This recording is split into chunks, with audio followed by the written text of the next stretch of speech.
আসসালামু আলাইকুম। আমি Habiba Nasrin, milestone school and college Bangla বিষয়ের শিক্ষিকা। অন্যান্য দিনের মতোই আজকে আমি তোমাদের সামনে হাজির হয়েছি একটি গুরুত্বপূর্ণ বিষয় নিয়ে আলোচনা করার জন্য।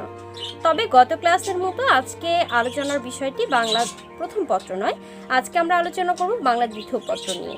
আজকে দ্বিতীয় পত্রের একটু গুরুত্বপূর্ণ, তোমাদের জেএসসির জন্য অনেক অনেক গুরুত্বপূর্ণ। এখান থেকে অনেক এমসিকিউ চলে আসে, তোমরা অবশ্যই কমেন্ট পেয়ে যাবে। এরকম একটা টপিক ধ্বনি ও বর্ণ নিয়ে আজকে আমরা আলোচনা করব। তোমরা ক্লাসটা পুরোটা ভালোভাবে দেখো, আর আমার ধারণা তোমরা খুব ভালোই এনজয় করবে ক্লাসটিকে। তো কথা না বাড়িয়ে সরাসরি আমরা ক্লাসে চলে যাচ্ছি। ধ্বনি, বাকযন্ত্রের সাহায্যে আমরা যা উচ্চারণ করছি তাই ধ্বনি। আমি কখনো উচ্চারণ করছি ক, কখনো বলছি কে, কখনো বলছি অ, কখনো বলছি এ। এই তো ক, কে, অ এবং এ, এগুলো সবগুলোকেই ধ্বনি বলা হয়, কারণ এগুলো সব কিছুই আমি বাকযন্ত্র দিয়ে উচ্চারণ করছি। এখন প্রশ্ন হচ্ছে, বাকযন্ত্র কাকে বলা হচ্ছে? একটু খেয়াল করলে আমরা বুঝতে পারি যে আমরা যে ধ্বনিগুলো উচ্চারণ করছি এগুলো কিন্তু আসলে এক ধরনের বাতাস। আমাদের মুখ দিয়ে যে বাতাসটা বের হয়ে যাচ্ছে এর মধ্যে দিয়েই কিন্তু আমরা ধ্বনিগুলো উচ্চারণ করতে পারছি। এই বাতাসটা উৎপন্ন হচ্ছে ফুসফুস থেকে, এরপর সেই বাতাসটা গলানালী বা কণ্ঠনালী দিয়ে আসছে। সেখানে আমাদের স্বরতন্ত্রতে এটা বাধা প্রদান করছে। স্বরতন্ত্র আসলে আমাদের কথাটা জোরে হবে না আস্তে হবে সে ব্যাপারটাকে মেনটেন করে। এরপর আসছে জিহ্বাতে, তারপর মূর্ধা, তারপর আসছে তালুতে, কখনো দাঁতে, কখনো ঠোঁট অথবা নাক দিয়ে বেরিয়ে যাচ্ছে। এই যে ফুসফুস, কণ্ঠনালী, জিহ্বা, মূর্ধা, তালু, দাঁত, ঠোঁট অথবা নাক, এগুলো সবগুলোকে একত্রে বাকযন্ত্র বলা হচ্ছে। তো এই বাকযন্ত্র দ্বারা আমরা উচ্চারণ করছি যা, তাকে সবগুলোকেই আমরা ধ্বনি হিসেবে বলতে পারি। এখন আসা যাক ধ্বনির যে লিখিত রূপ সেগুলো নিয়ে। এই তো আমি একটু আগে উচ্চারণ করলাম কে, ক, অ এবং এ। এগুলো চারটি ধ্বনি হলেও এর মধ্যে সবগুলোই বর্ণ নয়, কারণ এগুলো সবগুলোর লিখিত রূপ থাকে না। কোনো কোনো ধ্বনির লিখিত রূপ থাকে, সেগুলোকে বর্ণ বলা হয়। আবার কিছু ধ্বনির লিখিত রূপ থাকে না। এই চারটির মধ্যে ক এবং অ, এই দুটি হচ্ছে বর্ণ, কারণ কে এবং এর কোনো লিখিত রূপ হয় না। তাহলে আমরা দেখতে পাচ্ছি সকল বর্ণই ধ্বনি, কিন্তু সকল ধ্বনি বর্ণ নয়। এখন আসা যাক এই যে লিখিত রূপ বর্ণ, সেগুলোকেও কিছু ক্যাটাগরিতে বিভক্ত করা হয়েছে, কিছু শ্রেণীতে বিভক্ত করা হয়েছে। আমরা জানি বাংলা বর্ণমালায় মোট বর্ণের সংখ্যা 50টি। এই 50টি বর্ণের মধ্যে 11টিকে বলা হয় স্বরবর্ণ এবং বাকি 39টিকে বলা হচ্ছে ব্যঞ্জন বর্ণ। তার মানে আমরা দেখতে পাচ্ছি যে বাংলা বর্ণমালাকে দুটি ভাগে বিভক্ত করা হয়, একটি হচ্ছে স্বরবর্ণ, একটি ব্যঞ্জন বর্ণ। আমরা আলোচনা করব স্বরবর্ণ নিয়ে, এরপর আলোচনা করব ব্যঞ্জন বর্ণ নিয়ে। স্বরবর্ণের আলোচনার প্রথমেই বলে নেওয়া ভালো যে যেসব ধ্বনিগুলোকে আমরা উচ্চারণের সময় সেগুলো মুখের ভেতরে কোথাও কোনো বাধা পায় না এবং অন্য কোনো ধ্বনির সাহায্য ছাড়াই সম্পূর্ণ নিজে নিজে উচ্চারিত হতে পারে, সেগুলোকেই সাধারণত স্বরধ্বনি বলা হয়। এই স্বরধ্বনির লিখিত রূপগুলোকেই বলা হচ্ছে স্বরবর্ণ। স্বরবর্ণ নিয়ে ধারণা আমাদের অনেক আগে থেকেই, কিন্তু তারপর আমরা অনেকেই জানি না যে এই স্বরবর্ণগুলোকেও তাদের গঠন অনুসারে কয়েকটি ভাগে ভাগ করা যায়। গঠন অনুসারে স্বরবর্ণকে মোট দুটি ভাগে ভাগ করা যায়। একটিকে বলা হচ্ছে মৌলিক স্বরবর্ণ এবং আরেকটিকে বলা হচ্ছে যৌগিক স্বরবর্ণ। এই মৌলিক স্বরবর্ণের সংখ্যা নিয়েও আমরা আলোচনা করব। তার আগে একটু করে বলে নেই যে মৌলিক স্বরধ্বনির সংখ্যা মোট 60টি। এই 60টি মৌলিক স্বরধ্বনির মধ্যে 6টি লিখিত রূপ রয়েছে, এই জন্য মৌলিক স্বরবর্ণ 6টি। এর কোনো লিখিত রূপ হয় না। এরপর আসা যাক যৌগিক স্বরধ্বনি নিয়ে। যৌগিক স্বরধ্বনি মোট 25টি। এই যৌগিক স্বরধ্বনি 25টির মধ্যে মাত্র 2টি লিখিত রূপ রয়েছে, তাই যৌগিক স্বরবর্ণ হচ্ছে 2টি, ওই এবং ও। এরপর আসা যাক উচ্চারণ অনুসারে স্বরবর্ণ। উচ্চারণ অনুসারে স্বরবর্ণ বা স্বরধ্বনিকে মোট দুটি ভাগে ভাগ করা যায়। একটাকে বলা হচ্ছে হ্রস্ব স্বরধ্বনি বা হ্রস্ব স্বরবর্ণ, অন্যটাকে বলা হচ্ছে দীর্ঘ স্বরধ্বনি বা দীর্ঘ স্বরবর্ণ। হ্রস্ব স্বরবর্ণ মোট 4টি: স্বর অ, স্বর ই, স্বর উ এবং রি। এরপর দীর্ঘ স্বরবর্ণ মোট 7টি। এই স্বরবর্ণগুলোকে হ্রস্ব এবং দীর্ঘ বলার মূল কারণটি হলো হ্রস্ব স্বরবর্ণগুলো উচ্চারণে সময় কম লাগে এবং দীর্ঘ স্বরবর্ণগুলো উচ্চারণে সময় একটু বেশি লাগে। এবারে আলোচনা করব উচ্চারণ স্থান অনুযায়ী স্বরবর্ণ। আমি স্ক্রিনে দেখতে পাচ্ছি একটা ছবিতে কিছু বর্ণ লেখা আছে, তো এগুলো সবগুলোই স্বরবর্ণ। তো সাধারণত উচ্চারণের স্থান থেকে ডিপেন্ড করে উচ্চারণের স্থানের উপরে ডিপেন্ড করে এই স্বরবর্ণগুলোকে কয়েকটা ভাগে বিভক্ত করা যায়। তো এর মধ্যে কণ্ঠ, তালু, ওষ্ঠ, মূর্ধা, তারপর কণ্ঠ তালু, কণ্ঠস্থ, অর্থাৎ এখানে বিভিন্ন স্থানের উপরে ডিপেন্ড করে এই বর্ণগুলোর নামকরণ করা হয়েছে। তো প্রথমেই দেখতে পাচ্ছি স্বর অ এবং স্বর আ, এই দুটি বর্ণ কণ্ঠবর্ণ, অর্থাৎ এই দুটি বর্ণর উচ্চারণ স্থানের উচ্চারণটা শুরু হয়েছে কণ্ঠ থেকে। এরপরেই দেখতে পাচ্ছি হ্রস্ব ই এবং দীর্ঘ ই, যেগুলোর উচ্চারণ স্থান তালু। এরপর আসছে হ্রস্ব উ, দীর্ঘ উ, এদের উচ্চারণ স্থান ওষ্ঠ। এরপরে আসছে রি, যার উচ্চারণ স্থানটি মূর্ধা। এরপর আসছে এ এবং ওই, কণ্ঠ ও তালু, অর্থাৎ একই সাথে কণ্ঠ ও তালু দুটো একত্রিত হয়ে তারপর এ এবং ওই উচ্চারিত হয়। আবার ও এবং ও, এই দুটো আবার কণ্ঠ ও ওষ্ঠ থেকে তৈরি হয়েছে, উৎপন্ন হয়েছে, যার নাম দেওয়া হয়েছে কণ্ঠস্থ। এরপর আসা যাক স্বরবর্ণের সংক্ষিপ্ত রূপ নিয়ে। আমরা জানি স্বরবর্ণের সংক্ষিপ্ত রূপকে কার বলা হচ্ছে। মোট স্বরবর্ণ 11টি। এই 11টির মধ্যে মোট 10টি স্বরবর্ণের সংক্ষিপ্ত রূপ রয়েছে এবং একটির নেই। এই 10টি, তাহলে আমরা বুঝতে পারছি যে কারের সংখ্যা মোট 10টি এবং শুধুমাত্র একটি যে বর্ণ যার কোনো সংক্ষিপ্ত রূপ নেই সেটি হচ্ছে স্বর অ।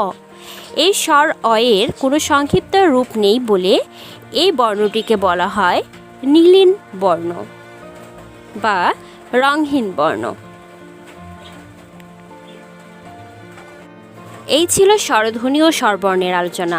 এবারে আসা যাক ব্যঞ্জনধ্বনি ও ব্যঞ্জনবর্ণের আলোচনা নিয়ে। যে ধ্বনিগুলো উচ্চারণের সময় মুখের ভেতরে কোথাও না কোথাও বাধাপ্রাপ্ত হয় এবং যেসব স্বরধ্বনিগুলো সাহায্য ছাড়া, অন্য কোনো স্বরধ্বনির সাহায্য ছাড়া যে ধ্বনিগুলো স্পষ্টরূপে উচ্চারিত হতে পারে না, সেগুলোকে বলা হয় ব্যঞ্জনধ্বনি। এই ব্যঞ্জনধ্বনির লিখিত রূপগুলোকেই আবার বলা হচ্ছে ব্যঞ্জনবর্ণ। বাংলা বর্ণমালায় ব্যঞ্জনবর্ণ মোট 39টি।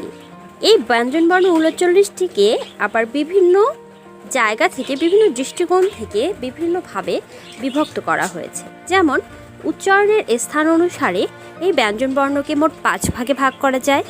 আবার উচ্চারণের রীতি অনুসারে ব্যঞ্জনবর্ণগুলোকে 2টি ভাগে ভাগ করা যায়। স্ক্রিনে একটি চার্ট দেখতে পাচ্ছি। এই চার্টের এক পাশে দেখতে পাচ্ছি স্থানগতভাবে যে 5 প্রকার, সেই 5 প্রকারের নামটি একটার পর একটা দেওয়া আছে। যেমন কণ্ঠমূলীয়, তারপর তালব্য, মূর্ধন্য, দন্ত এবং ওষ্ঠ। তারপর উপরের দিকে দেখতে পাচ্ছি রীতি অনুসারে যে 2 প্রকার, ঘোষ বর্ণ এবং অঘোষ বর্ণ, এই 2টি বর্ণর নাম লেখা আছে। এখন এই যে পুরো ব্যঞ্জন বর্ণের যে বর্ণগুলো আছে, সেই বর্ণগুলোকে কিছু বর্গের আওতায় ফেলা হয়। অর্থাৎ সেই বর্গে, একটি করে বর্গে মোট 5টি করে বর্ণ থাকে। সেই বর্ণগুলোর প্রথম যে বর্ণটি রয়েছে, সেই প্রথম বর্ণের নাম অনুসারে বর্গের নাম রাখা হয়।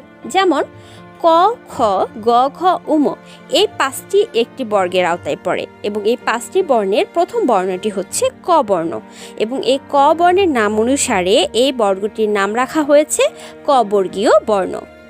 তারপরে আমরা নিচে দেখতে পাচ্ছি চ, ছ, জ, ঝ, ইয়, এখানে প্রথম বর্ণ হচ্ছে চ, সেজন্য এই চয়ের নাম অনুসারে এই বর্গের নাম রাখা হয়েছে চ বর্গীয় বর্ণ। এরপরেই আছে ট, ঠ, ড, ঢ, মূর্ধন্য। এখানে ট বর্গের বর্গের প্রথম বর্ণ ট, সেজন্য ট এর নাম অনুসারে রাখা হয়েছে ট বর্গীয় বর্ণ। একইভাবে তার নিচে দেখতে পাচ্ছি ত বর্গীয় বর্ণ, প বর্গীয় বর্ণ।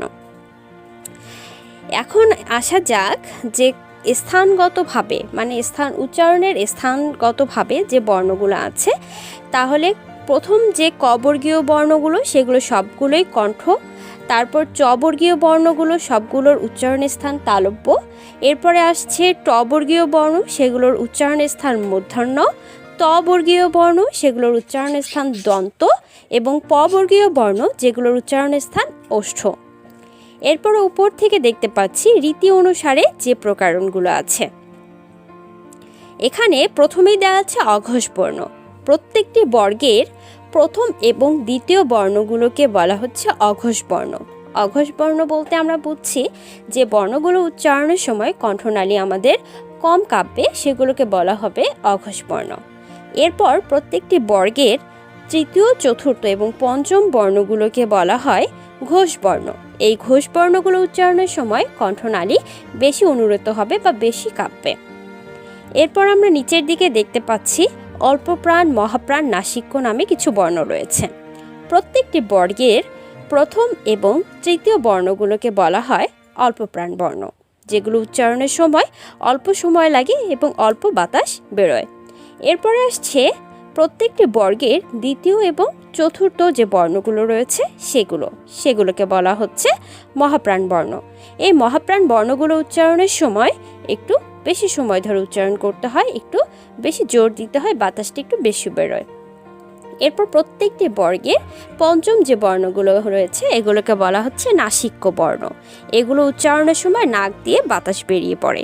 আমি শুরুতেই বলেছিলাম যে আমাদের ফুসফুস থেকে উৎপন্ন বাতাসগুলো শেষ পর্যন্ত কখনো ঠোঁট দিয়ে বেরিয়ে যায়, কখনো নাক দিয়ে বেরিয়ে যায়। তো নাক দিয়ে বেরিয়ে যায় এই বর্ণগুলোকে বলা হচ্ছে নাসিক্য বর্ণ। এছাড়া আমি চার্টে শেষের দিকে দেখতে পাচ্ছি কিছু অতিরিক্ত বর্ণ সংযোজিত আছে। এই বর্ণগুলো উচ্চারণগতভাবে উচ্চারণের স্থানগতভাবে প্রকরণের মধ্যে পড়বে। তো এই বর্ণগুলো আমরা দেখতে পাচ্ছি অতিরিক্ত বর্ণসমূহের মধ্যে। এগুলো সংযোজনের মেইন কারণ হচ্ছে যাতে তোমরা এই একটা চার্টের মধ্যেই মোটামুটিভাবে প্রয়োজনীয় সব তথ্যগুলো পেয়ে যাও। অর্থাৎ চার্টটাকে মনে রাখলেই যেন ব্যঞ্জন বর্ণের প্রকারভেদগুলো নিয়ে তোমাদের আর কোনো কিছু পড়তে না হয় বা আর কোনো প্রবলেম না হয়। এরপর আসা যাক ব্যঞ্জন বর্ণের আরও কিছু বর্ণ নিয়ে। অর্থাৎ আমরা যে উচ্চারণের স্থান এবং উচ্চারণের রীতি অনুসারে বর্ণগুলো পড়লাম, এছাড়াও আরও কিছু ব্যঞ্জন বর্ণের বর্ণগুলোর নামকরণ করা আছে। এর মধ্যে ইম্পর্টেন্ট তোমাদের জন্য যেগুলো সেগুলো আমি বলে দিচ্ছি। এগুলো জাস্ট বর্ণগুলো কি কি বর্ণগুলো আর কি, নামগুলো কি, কয়টি বর্ণ, এগুলো তোমাদের জেনে রাখলেই হবে। যেমন প্রথমেই আসছে স্পর্শ বর্ণ। ক থেকে ম পর্যন্ত এই 25টি বর্ণগুলোকে বলা হয় স্পর্শ বর্ণ।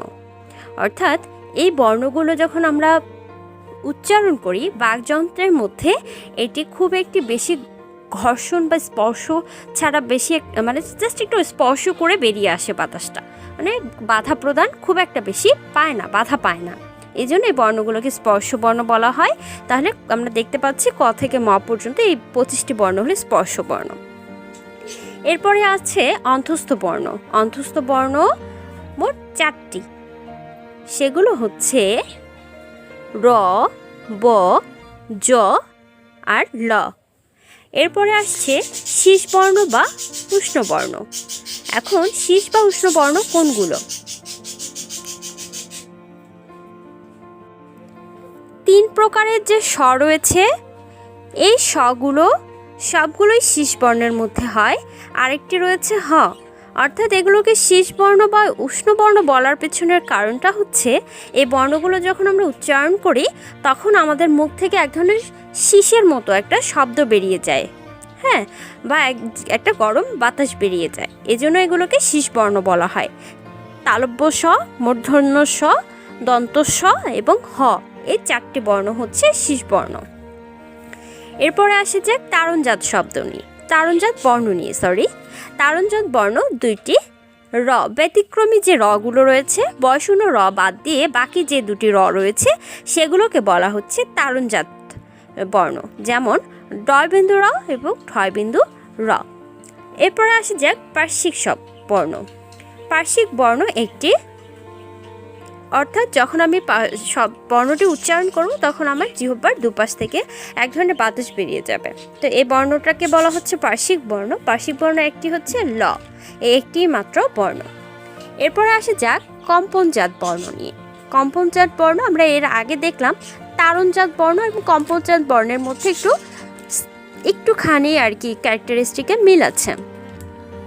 কম্পনজাত বর্ণ হলো বয়শূন্য রটি আর বাকি ব্যতিক্রমী র দুটোকে বলা হচ্ছে তারণজাত বর্ণ। অর্থাৎ আমি যখন উচ্চারণ করবো এই রগুলো, আমরা র উচ্চারণের সময় আমার জিহ্বাটা অনেক বেশি অনুরিত হবে, অনেক বেশি কেঁপে উঠবে। হ্যাঁ, তো এই জন্য এগুলোকে কম্পনজাত বর্ণ বলা হচ্ছে এটাকে, আর ওটাকে বলা হচ্ছে তারণজাত বর্ণ। এরপরে আসা যাক আনুনাসিক। আনুনাসিক বর্ণ একটি চন্দ্রবিন্দু। এই চন্দ্রবিন্দুটাকে আমরা যখন উচ্চারণ করি তখন এটা নাক দিয়ে উচ্চারিত হয়, এই জন্য এটাকে বলা হচ্ছে আনুনাসিক বর্ণ। এরপরে আরও তিনটি রয়েছে পরাশ্রয়ী বর্ণ। এই পরাশ্রয়ী বর্ণ বলার পিছনে কারণ হচ্ছে এগুলো নিজে নিজে উচ্চারিত হয় না, এগুলো অন্য কোনো বর্ণের সাথে সেই বর্ণগুলোকে আশ্রয় করে উচ্চারিত হয়, এই জন্য এগুলোকে পরাশ্রয়ী বর্ণ বলা হয়। যেমন তিনটি হচ্ছে অনুস্বার, বিসর্গ এবং চন্দ্রবিন্দু। এই ছিল ব্যঞ্জন বর্ণগুলো। ব্যঞ্জন বর্ণের আরেকটি ব্যাপার হচ্ছে সংক্ষিপ্ত রূপ নিয়ে আলোচনা করা হয়নি এখনো। তো ব্যঞ্জন বর্ণেরও কিছু সংক্ষিপ্ত রূপ রয়েছে। এই ব্যঞ্জন বর্ণগুলোর সংক্ষিপ্ত রূপগুলোকে বলা হচ্ছে ফলা। আমরা যেমন স্বরবর্ণের সংক্ষিপ্ত রূপ জানতাম যে সেটাকে বলা হয়েছে কার, ঠিক সেরকম ব্যঞ্জন বর্ণের সংক্ষিপ্ত কিছু রূপ রয়েছে, তবে খুব একটা বেশি না, খুব অল্প কিছু বর্ণের সংক্ষিপ্ত রূপ রয়েছে। এই বর্ণগুলোকে বলা হচ্ছে, মানে সংক্ষিপ্ত রূপগুলোকে বলা হচ্ছে ফলা। ব্যঞ্জন বর্ণের ফলার সংখ্যা মোট 6টি। ম, ন, বয়শূন্য র, ব, অন্তস্থ জ এবং ল, এই 6টি বর্ণের সংক্ষিপ্ত রূপ রয়েছে। এবারে আলোচনা করব বর্ণের উচ্চারণ প্রকৃতি নিয়ে। অর্থাৎ কিছু কিছু বর্ণ রয়েছে যে বর্ণগুলো একাধিকভাবে উচ্চারিত হতে পারে, সেরকম কিছু বর্ণ নিয়েই এখন আমরা আলোচনা করব। স্ক্রিনে দেখতে পাচ্ছি স্বর অ নিয়ে আলোচনা করা আছে। প্রথমেই স্বর অ এর উচ্চারণ সাধারণত দু রকমের হতে পারে। প্রথমত স্বাভাবিক, স্বর অ এর মতোই হবে। এরপর আসছে সংবৃত, এক্ষেত্রে ও এর মতো উচ্চারণ হবে। স্বাভাবিকের উদাহরণ হিসেবে আমরা বলতে পারি অজ, অকাল, এবং সংবৃতের উদাহরণ হিসেবে আমরা বলতে পারি অতি, নদী ইত্যাদি। এরপরে আসছে স্বর আ এর উচ্চারণ। স্বর আ এর উচ্চারণও দু রকমই, সেক্ষেত্রে স্বাভাবিক এবং সংবৃত। স্বাভাবিকে স্বর আয়ের উচ্চারণ আয়ের মতোই হবে, কিন্তু সংবৃতে সেক্ষেত্রে উচ্চারণ হবে এ এর মতো। স্বাভাবিকের উদাহরণ হিসেবে আমরা বলতে পারি আগামী, আমরা, আশা, এবং সংবৃতর উদাহরণ হিসেবে আমরা বলতে পারি জ্ঞান, বিখ্যাত। তারপরেই আসছে এ এর উচ্চারণ নিয়ে। এ এর উচ্চারণও দু রকমেরই হয়, স্বাভাবিক এবং সংবৃত। এ এর উচ্চারণ যখন স্বাভাবিক হবে তখন তার উচ্চারণটা শোনাবে এ এর মতোই। উদাহরণ হিসেবে বলতে পারি একটি, কেটলি, মেয়ে ইত্যাদি। আবার সংবৃত যখন হবে তখন এর উচ্চারণ হবে এ এর মতো। সেক্ষেত্রে আমরা উদাহরণ হিসেবে বলতে পারি খেলা, বেলা, কেন ইত্যাদি। এরপরে আসছে কিছু যৌথভাবে বর্ণের উচ্চারণ, অর্থাৎ উম এর উচ্চারণ। উম এবং অনুসার এর উচ্চারণ হিসেবে আমরা বলতে পারি অং, অর্থাৎ উম এবং অনুসারের উচ্চারণ একত্রিত অবস্থায় হবে অং এর মতো। যেমন ব্যাং বাঙালি এবং রং। ব্যাং বাঙালি ও রং এক্ষেত্রে উমো এবং অনুসারের উচ্চারণটা অঙের মতোই শোনাচ্ছে। এরপরেই আসছি ইয় এর উচ্চারণ নিয়ে। ইয় এর উচ্চারণটি আবার 3 রকমের হয়ে থাকে। সেক্ষেত্রে প্রথমে বলা হচ্ছে স্বতন্ত্র ইয়। এখানে এর উচ্চারণ ইয় এর মতোই শোনাবে, অর্থাৎ যেমন এক্সাম্পল হিসেবে আমরা বলতে পারি মিও মিয়া। এরপরে আসছে যুক্ত ইয়, যার সাথে যুক্ত অবস্থায় থাকতে পারে চ, ছ, বর্গীয় জ এবং ঝ। এক্ষেত্রে উচ্চারণ হবে দন্ত নয়ের মতো, যেমন অঞ্চল, বাঞ্ছা। এরপরে আসছে যুক্ত বর্গীয় জ এবং তারপর ইয়। সেক্ষেত্রে এর উচ্চারণটা গ অথবা গ গ এর মতো হবে, যেমন জ্ঞান এবং যোগ্য। ধ্বনি ও বর্ণ নিয়ে আলোচনার এ পর্যায়ে আমরা আলোচনা করব মফলা ও বফলার উচ্চারণ নিয়ে। প্রথমেই আমরা আলোচনা করছি মফলার উচ্চারণ নিয়ে। এক্ষেত্রে আমরা দেখতে পাচ্ছি পদের প্রথমে যদি মফলা থাকে সেক্ষেত্রে এর উচ্চারণে কিছুটা ঝোঁক পড়ে এবং সামান্য নাসিক্য স্বর হয়, যেমন শ্মশান, শরণ। আবার দেখতে পাচ্ছি পদের মধ্যে বা শেষে মফলা যুক্ত হলে সেক্ষেত্রে উচ্চারণে বর্ণের দ্বিত্ব হয় এবং সামান্য নাসিক্য স্বর হয়, যেমন আত্মীয়, পদ্ম। এরপরেই আসছে গ, উম, ট, মূর্ধন্য দন্ত ন বা ল বর্ণের সঙ্গে মফলা যুক্ত হলে ম এর উচ্চারণ বজায় থাকে এবং যুক্ত ব্যঞ্জনের প্রথম বর্ণের স্বর লুপ্ত হয়, যেমন বাগ্মী, মৃন্ময়, জন্ম। এরপরে আসা যাক বফলার উচ্চারণ নিয়ে। বফলার শুরুতে আমরা দেখতে পাচ্ছি যে শব্দের প্রথমে যদি বফলা যুক্ত থাকে সেক্ষেত্রে উচ্চারণে শুধুমাত্র সে বর্ণের উপর অতিরিক্ত ঝোঁক পড়ে, যেমন কচিত, দ্বিত্ব, শ্বাস। আবার শব্দের মধ্যে বা শেষে যদি বফলা যুক্ত হয় সেক্ষেত্রে যুক্ত ব্যঞ্জনটির দ্বিত্ব উচ্চারণ হয়, যেমন বিশ্বাস, পক্ক। আবার সন্ধিজাল শব্দে যুক্ত বফলায় বয়ের উচ্চারণ বজায় থাকবে, যেমন দিগ্বিজয়। বফলার উচ্চারণের এ পর্যায়ে দেখতে পাচ্ছি শব্দের মধ্যে বা শেষে ব বা ময়ের সঙ্গে যদি বফলা যুক্ত থাকে সেক্ষেত্রে বয়ের উচ্চারণও বজায় থাকবে, যেমন তিব্বত, লম্ব। আবার উদ উপসর্গের সাথে বফলা যুক্ত হলে বয়ের উচ্চারণ বহাল থাকবে, যেমন উদ্বাস্তু, উদ্বেল। ছিল আজকে আমাদের ধ্বনি ও বর্ণের ক্লাসটি। তো পুরো ক্লাসটি যদি তোমরা মনোযোগ দিয়ে দেখে থাকো তাহলে আমার ধারণা যে এখান থেকে যে ধরনের এমসিকিউগুলো আসা পসিবল, মানে যেগুলো পসিবিলিটি আছে এখান থেকে যে ধরনের এমসিকিউগুলো হয় সবগুলো ইনফরমেশন আমি তোমাদেরকে দিয়ে দিয়েছি। তোমরা যদি এখান থেকে ইনফরমেশনগুলো সবগুলো নিজেদের মধ্যে আত্মস্থ করতে পারো তাহলে এই টপিক নিয়ে আর কোনো প্রবলেম হবে না। আর এর শেষে আমি এর মাঝখানে একটা চার্ট দিয়েছিলাম, তো এই চার্টটাকে তোমাদের খুব ভালোভাবে মনে রাখতে হবে, কারণ চার্ট থেকেই তোমরা অনেকগুলো ইনফরমেশন পেয়ে যাও। অনেকগুলো ইনফরমেশন জাস্ট একটা চার্টের মধ্যেই আর কি সীমাবদ্ধ অবস্থায় আছে, তোমাদেরকে এটা জেনে নিতে হবে। তো তোমাদের আজকের এই টপিকস থেকে বাড়ির কাজ থাকবে যে তোমরা এখান থেকে এমসিকিউ খুঁজে বের করবে, যতগুলো পসিবল ততগুলো এমসিকিউ তোমরা এখান থেকে খুঁজে বের করে একটা সুন্দর নোট করে তোমাদের টিচারকে সাবমিট করবে। ওকে, তো তোমরা সবাই ভালো থেকো, সুস্থ থেকো। করোনার মাঝখানে কেউ বাড়ির বাইরে যেও না। সুস্থ থেকো, ঘরেই থেকো। আল্লাহ হাফেজ।